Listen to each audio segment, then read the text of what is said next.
Zach here from Gravel Bike California in Eureka, ready to give you a tour of the Lost Coast. This 100-mile stretch of coastline is one of the most remote areas in California.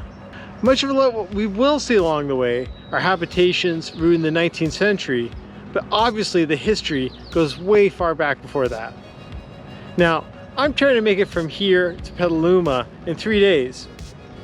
Just 300 miles and 30,000 feet of climbing. Yes, this being a good idea is not lost on me.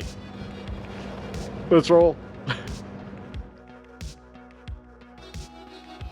The Lost Coast covers roughly 75 miles of coastline about 200 miles north of San Francisco that's largely remote with a lack of roads, as maintaining one along this region was deemed far more difficult than even Big Sur. Most bike tourists traveling down the coast stay inland by the 101 to enjoy pavement and avoiding these rugged hills, but taking the closest possible route to the shoreline, at 10,000 feet of climbing, including 30 miles of dirt. Starting out of Eureka, I was worried mapping this route with a grueling 3 days ahead, starting off with 90 miles to Shelter Cove. Day 2 was the shortest, but toughest per mile, with the dirt through Usal. If that wasn't enough, the final day to Petaluma almost equaled the distance of the first two. In total, I covered just under 300 miles, climbing over 9,000 feet each day on my first extended adventure, fully loaded.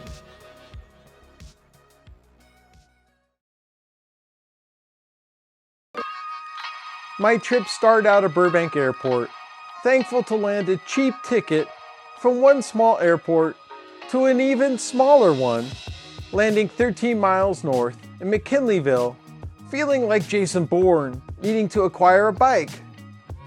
The bus was timely and economical, dropping off in the center of Cal Poly Humboldt, where I attempted to duplicate one of Houle Hauser's most incredulous responses from years ago. Do you have any idea what the significance of these trees are? Definitely not. That's not my major. I don't even know what kind of trees these are. They are moon trees. Oh. They're trees that the seedlings were put in Apollo 14 and went around the moon. You know what? No, I have heard that. One of my teachers was talking Aha. about it. Really? Yeah. Did it. After a short walk across the 101, it was time to rendezvous with my bike in Arcata after shipping via bike flights to Revolution Cycles, with not only my bike waiting for me, but all my bags assembled in their proper place as well. I chose my heavier steel bike for reasons it would pay off on the third day, with the front loaded with Roadrunner products, carrying mainly bike and camera equipment, leading with my jammer bag, a couple of co-pilot bags behind, and my mini burrito because why not? My clothes were mainly squeezed into my Ortlieb seat pack, choosing to ride 37mm WTB Riddlers, balancing speed, and the 10% that was dirt. And you could tell I didn't go tubeless, with a number of spares taped to my frame. It was a 10-mile ride from Arcata to my hotel in Eureka, and I took the long way around the bay since I've passed it many times on the 101. No elevation profile needed, as lumber was the highest vertical element, traveling on the Samoan Peninsula, that used to house two rail lines, as following Highway 255 took me across the bay, touching Tuluwat Island, where 200 Wiyot were massacred in 1860. I arrived for my first night of credit card camping in Eureka, with many historical buildings, including this Carnegie Library, as the town owes its stateliness from a thriving lumber industry in the 19th century. Hoping that Lost Coast Brewery closed for the day wasn't a sign for things to come.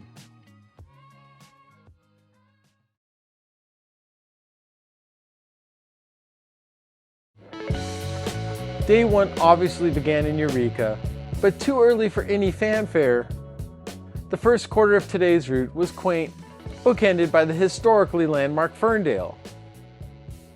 A myriad of tough efforts awaited just out of town, making it up Mattole Road.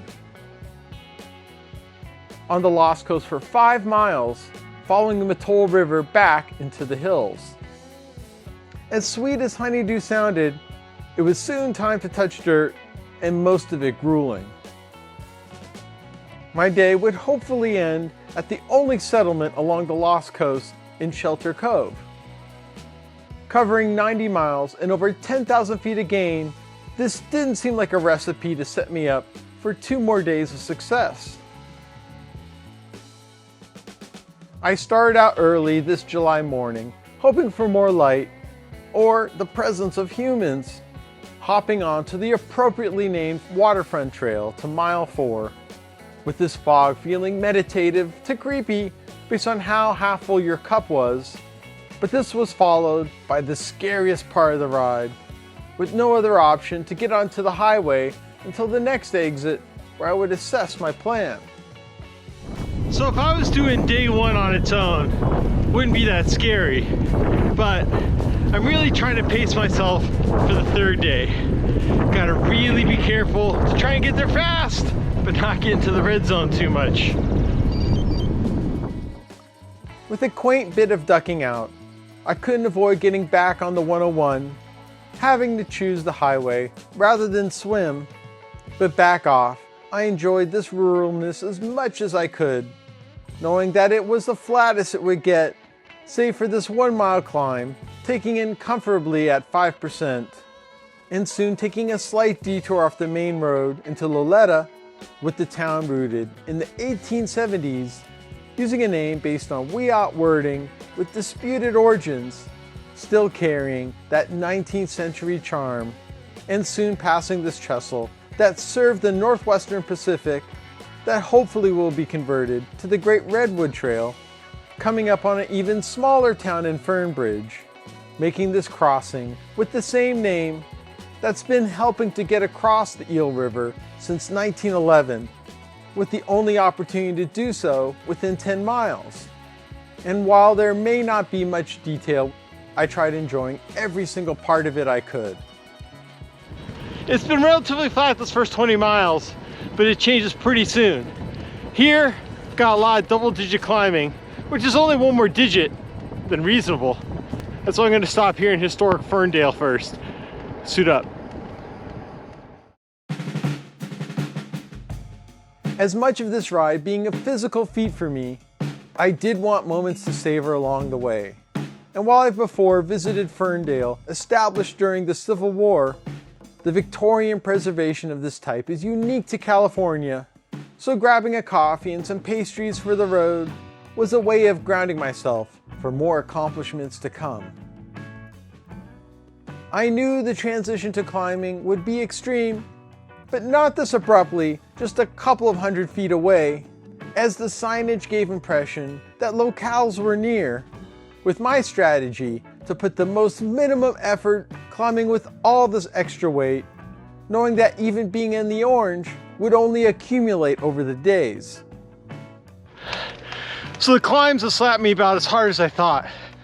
One thing that I'm not used to, this muggy with all this cover.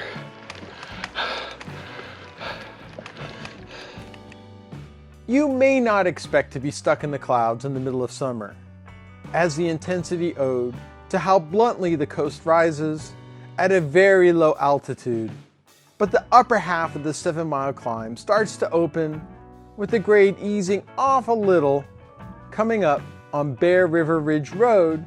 That's the last opportunity for a while to backtrack to the 101.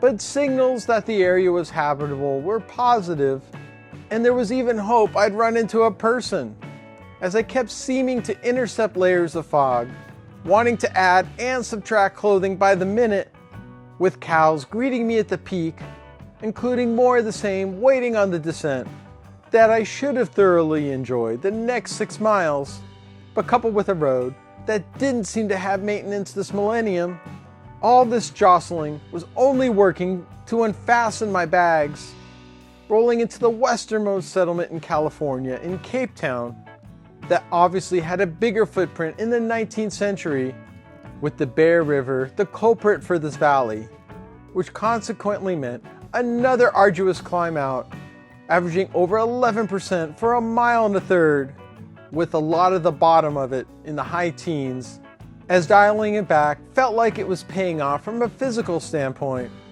but the descent caused a lot of problems outside of visibility. Well, I'm a bit of a conundrum here. My seat pack won't stay upright, even though I thought I didn't carry enough stuff. It's too much. Gotta figure out how to shed some weight, make it down. This is the proper time, because every second I stay up here, the fog lifts.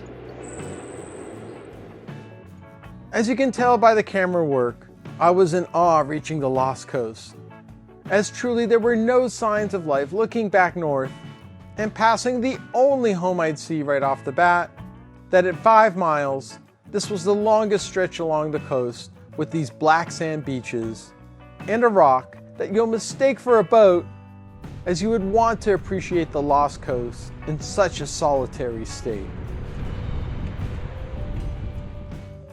There's a brief stretch where I got some black sand of my own, parasly hoping the ocean mist wouldn't make me slip on this bridge, with the only person I saw having the right type of vehicle to cross, and this mild climb ahead of me signaled the halfway point, not to mention my goodbye for now of the Lost Coast, as locating my next incursion point wasn't fruitful, knowing now I had to focus on the riding, as the third quarter of this ride fell between difficulty of the first two, with the uphill efforts being relatively short and the scenery of the more plainer variety, unless you were on the wrong side of the surface, being able to appreciate the clouds while not being in them, and some downhill release as well.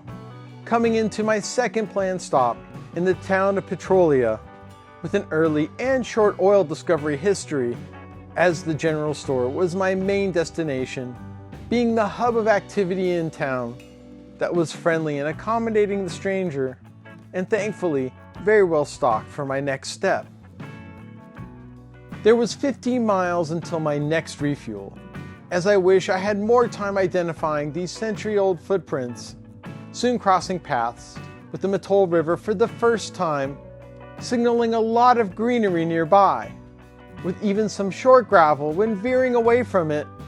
But even though the views became crisper, the trade-off was more of a dry heat continuing inland, and 5 miles up the road, I really wish this bridge was more at water level, with opportunities that kept arising, really testing my resolve.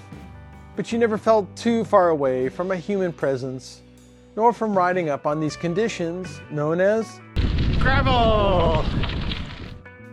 Covering these 15 miles in a little over an hour made me start looking ahead to the clear sky in the direction of Shelter Cove, and I thought I came up on the general store, but the actual was much smaller, as this was a quick stop, being a little ahead of schedule. Turning off from a toll road that was headed towards the 101, went to follow the signs to Edwardsburg for now on Wilder Ridge Road, but my worry level hit DEFCON 1 seeing this sign, with my Wahoo showing the road continuing straight and not up to the right, not looking forward to any added elevation. Lucky this was just a slight nuisance, as the worst was ahead. This is the climbing I was not looking forward to. Less than 25 miles left, but double digits and then some. This sign served as a dual purpose, marking the final quarter of this ride, where there was 4,000 feet of climbing within these 22 miles, with the first mile and 3/4 averaging 12%. As glass half full, I knocked off 1,000 feet of it within. Of course, the worst part was dirt. Pavement finally came in on the top half of this worst vert, as the surroundings looked a little more habitable when the grade let up, wishing for more detail around, but these fences just kept going on and on, reminding me I was in Humboldt County. If I planned ahead, I could have stored cold water, as coming up on King Ridge Road, was a significant turning point where I'd be getting off of pavement, committing to this long stretch of dirt. Because initially I was going to stay on asphalt, staying inland, spending the night at Benbow. But sharing this plan with Grasshopper Adventure Series Miguel Crawford, I deferred to his local knowledge for an off-road route to Shelter Cove, and you saw there's clearly more of a commitment to climbing. They're going back. This 2-mile descent kicked off this 12-mile section of dirt. And while the surface was in pretty good shape, I was timid, being unfamiliar and alone, as signs of life didn't bear fruit. But I did take note of the blue skies just in time to hit the nadir, as the next 10 miles would take me an hour and a half, featuring just one passing vehicle until the end, submitting to the slow progress on these high pitches, and coming up to Saddle Mountain Road gave the potential for a longer way around, enjoying the downhills whenever they came, and slowing for the number of water crossings with a surprising flow in the middle of summer. Could have ridden it. Whoa, don't fall back. The scenery was becoming very standard, as well as the wear and tear I was starting to feel, with now the clouds lurking that I was halfway through the dirt as it was getting chilly, but I didn't have the energy to throw on another layer, keeping my head on a swivel if any other family members happened to pop out, and any type of signage felt encouraging, locating I had just 3.5 miles of dirt left as I was slogging it just like the weather, and worrying about my saturation rather than coming up on other life forms.